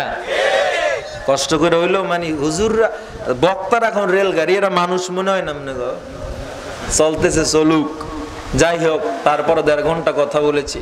আল্লাহ তাআলা কথা তো 10 মিনিট বললেই আমল করলে হয়ে যায়, ঠিক কিনা? তারপরও আমরা নবীর শানে অনেক কথা শুনেছি, অনেক কথাবার্তা শুনেছি। আল্লাহ তাআলা যেন আমাদের সবাইকে এই কথাগুলোর উপরে, আমাকে সহ সবাইকে আমল করার তৌফিক দান করে। একটা প্রচার, হ্যাঁ ঠিকই আছে, এটা সবাই যাইতে ভাই। এই মিয়া কেউ উঠবেন না, দয়া করে কেউ উঠবেন না, সবাই বসেন, একজন উঠেন না। শেষ ভালো যার সব ভালো তার। এই লাস্টের মোনাজাতে একজনের চোখের পানি উছিলে আল্লাহ তো সবাইকেও মাফ করতে পারে। শয়তান তো গুত, এখন একটু ওঠ, বহুত চেষ্টা করছি উঠুস নাই, এখন একটু ওঠ, শয়তানকে খুশি করবেন। এটা হলো জাতীয় সংসদে রাশেদ খান মেননের বক্তব্যে কওমি মাদ্রাসাকে বিষ বৃক্ষ বলা, আল্লামা আহমদ শফীকে ব্যঙ্গ করা, ইসলামী অনুশাসনকে মোল্লাতন্ত্র বলা, কাদিয়ানীদের পক্ষ অবলম্বন করে বক্তব্য দেওয়ার প্রতিবাদে ফেনী জেলা কওমি মাদ্রাসা সংগঠন তানজিমুল মাদারিসিল কওমিয়া ফেনীর আহ্বানে বিক্ষোভ মিছিল ও স্মারকলিপি প্রদান 14 মার্চ বৃহস্পতিবার। কবে? আজকে কয় তারিখ? পরশু সকাল 10টা গণজমায়েত ফেনী মিজান ময়দান। মিজান ময়দান চিনেন? বড় ভাই আসছিল নি 2 দিন আগে। হ্যাঁ, আর দাবি হলো নাস্তিক রাশেদ খান মেননকে জাতীয় সংসদ থেকে বহিষ্কার করতে হবে। রাজি? সবাই রাজি? শুধু তাই নয়, তাকে গ্রেফতার করে দৃষ্টান্তমূলক শাস্তি প্রদান করতে হবে।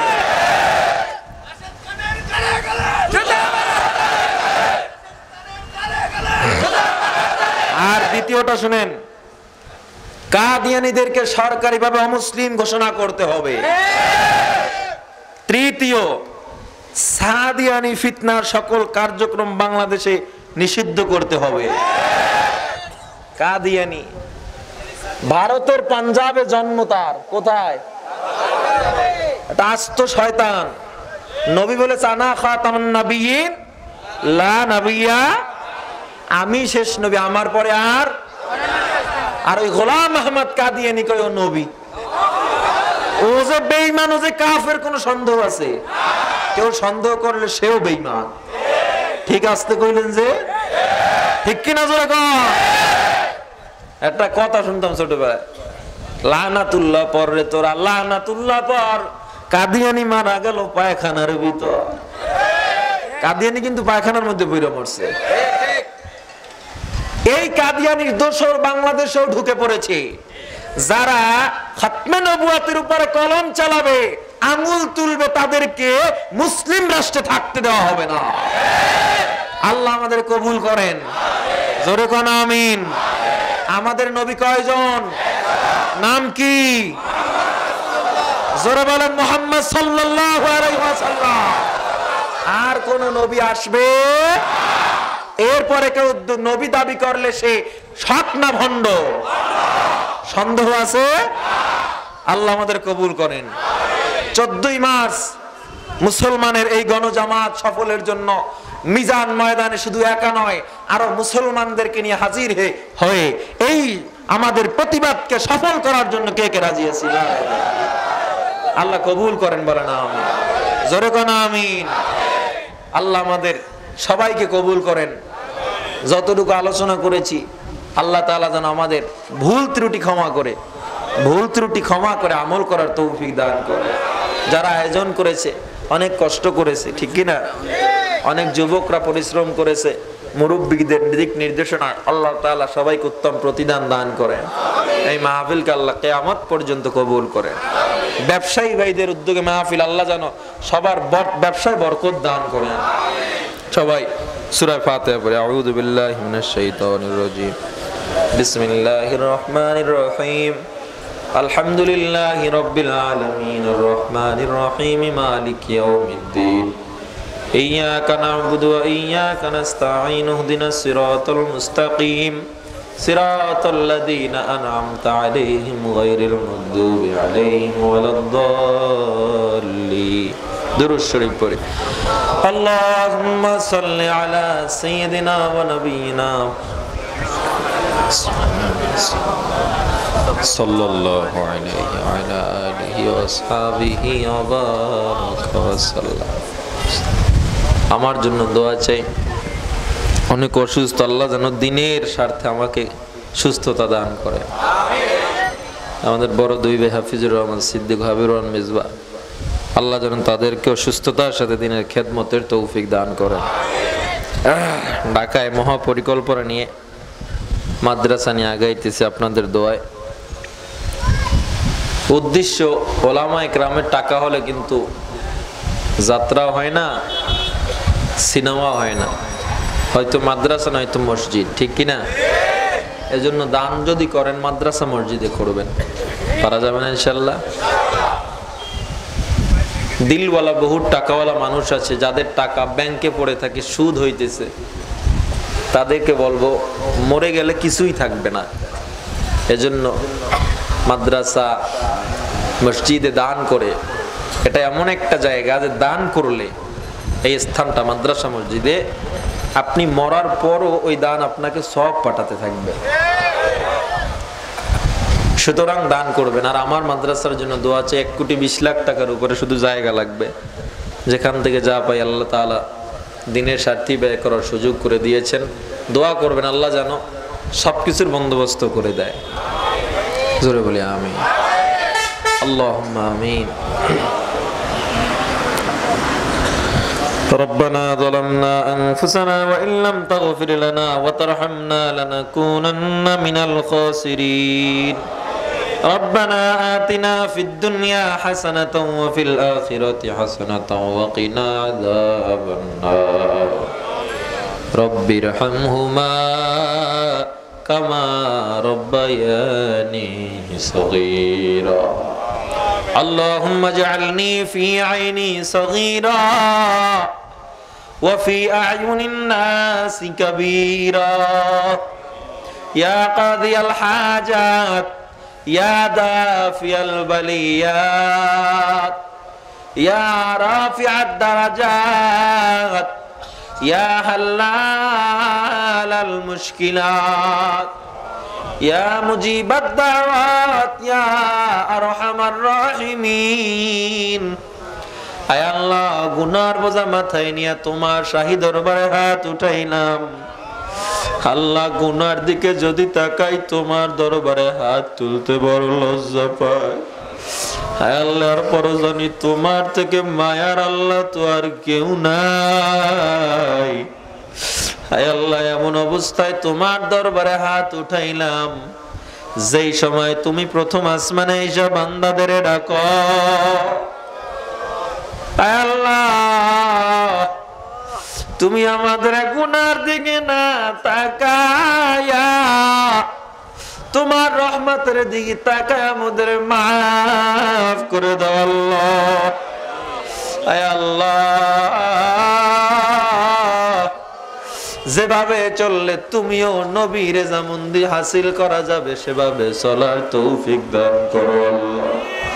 হে আল্লাহ, 5 ওয়াক্ত নামাজি বানায় দাও আল্লাহ, তাহাজ্জুদ গুজার বানায় দাও আল্লাহ।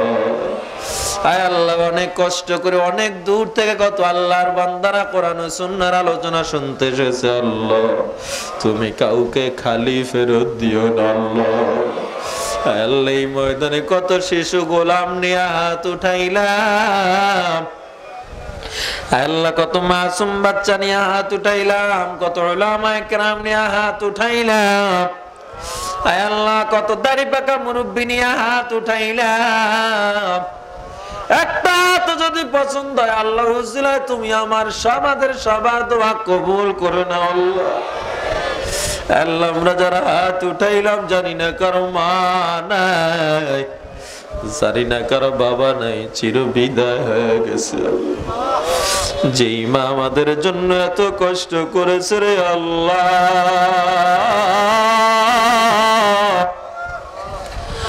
10 মাস 10 দিন গর্ভে রেখে যেই মা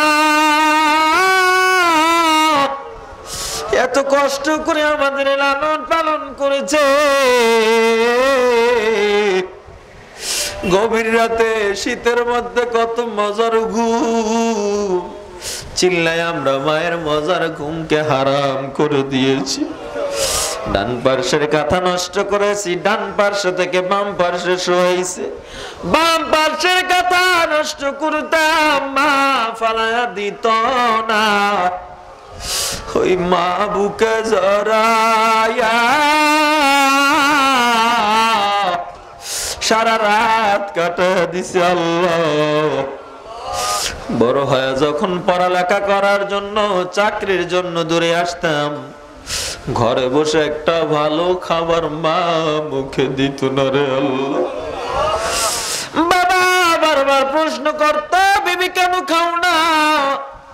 মা দরজাটা বন্ধ করে বালিশের সাথে মাথাটা লাগায়া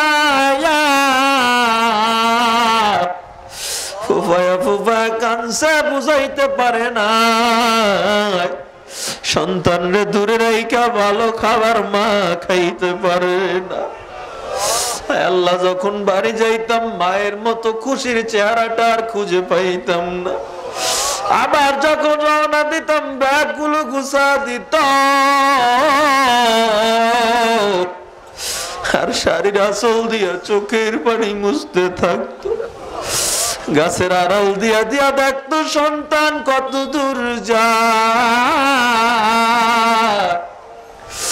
আর সেই মাকে একটা নয়, 2টা নয়, 5টা সাদা কাপড়ের প্যাকেট বানায়া এমন জায়গায় রাখলাম যেখানে দিনেও মানুষ যাইতে বড় ভয় পায়। যেই বাবা চৈত্র মাসের রোদে পিঠটারে পোড়ায়া কত মাঠে ঘাটে কাজ করেছে, সিএনজি চালাইছে, ঠেলা ঠেলছে, রোদ নাই বৃষ্টি নাই, সন্তানের রিজিকের জোগাড়ের জন্য অনেক কষ্ট করেছে আল্লাহ। সেই বাবা আজকে কবরের আসামি রে আল্লাহ। এই ময়দানে টাকা দেখো কার মা নাই, এই ময়দানে তাকায় দেখো কার বাবা নাই। আল্লাহ তুমি সবার মা বাবার কবরটা জান্নাতুল ফিরদাউস বানায়া দাও। আমাদের যাদের মা বাবা বেঁচে আছে হায়াত বাড়ায় দাও আল্লাহ। যেভাবে চললে মা বাবা খুশি থাকবে সেভাবে চলার তৌফিক দাও আল্লাহ। আল্লাহ আমরা যারা হাত উঠাইছি, কত মানুষের আত্মীয় হাসপাতালে, ঘরে বিছানায় শোয়া, কত মানুষ হাঁটা চলা তাও অসুস্থ আল্লাহ। আল্লাহ তোমার থেকে বড় ডাক্তার কেউ নাই। হায় আল্লাহ তুমি নিজ জিম্মায় নিজ কৃপায় সকলকে সেবা হাজরা কামেলা দান করো আল্লাহ। আল্লাহ আজকে যারা মাহফিলের আয়োজন করেছে, দিনের মহতি আয়োজন যারা করেছে আল্লাহ, আল্লাহ যুবক ভাইরা কষ্ট করেছে, মুরব্বীরা কষ্ট করেছে আল্লাহ, ব্যবসায়ী ভাইরা কষ্ট করে সকলের মনের ন্যাক আশা পুরো দাও আল্লাহ। আল্লাহ পরীক্ষার্থী ভাইয়ের পরীক্ষা সফলতা দাও আল্লাহ। যার চাকরি নাই চাকরির ব্যবস্থা করে দাও আল্লাহ। আল্লাহ বাংলাদেশকে একটা শান্তির দেশ বানায়া দাও আল্লাহ। ফিলিস্তিনে, গাজায়, সোমালিয়া, লেবানন, কাশ্মীরে আল্লাহ যেখানে যাই মুসলমান, মায়ানমারে যেখানে যারা কষ্টে আছে আল্লাহ, সবাইকে তুমি নিজ জিম্মায় হেফাজত করো আল্লাহ। আয় আল্লাহ আমরা যারা ওয়াদা করেছি গুনাহ করব না আল্লাহ, সবার ওয়াদা গুলো পালন করার তৌফিক দাও আল্লাহ। আয় আল্লাহ খাঁটি মুসলমান না বানায়া আমাদের কাউকে অন্ধকার কবরে ডাক দিও না আল্লাহ। ওয়া সাল্লাল্লাহু তাআলা আলা খায়রি খালকিহি মুহাম্মাদ ওয়া আলিহি ওয়া সাহবিহি আজমাইন বিরহমাতিকা ইয়া আরহামার রাহিমিন।